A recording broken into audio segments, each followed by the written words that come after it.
Ha, seni qarzing bor edi mendan. Ha, bo'ldi, kechdim o'shandan. Deydi-da qo'yadi. Birodar, kechishlikni ham chiroyli suhbat bilan qiling. Keling, yana pul bering unga. Sen muhtojsan deng. Yana shuncha bering. Va bunisi ham oldingizda ham qarz emas, senga ehson deng. Nega? Nega deysizmi? Birodar, siz gunoh qilyapsiz. To'g'rimi? Sizni namozdan qarzingiz bor, ro'zadan qarzingiz bor, Allohning oldida qarzdorsiz. Qarzni to'lamay turib yana Alloh beryapti-ku sizga. Biz qarzdorga yana pul berishligimiz kerak desak nega deydi? Qanday nega?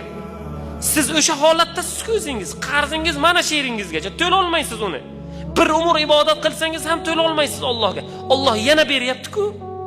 Siz birodar, qarzdorni haqqoniy ravishda u muhtoj bo'lsa chaqiring, yana bering.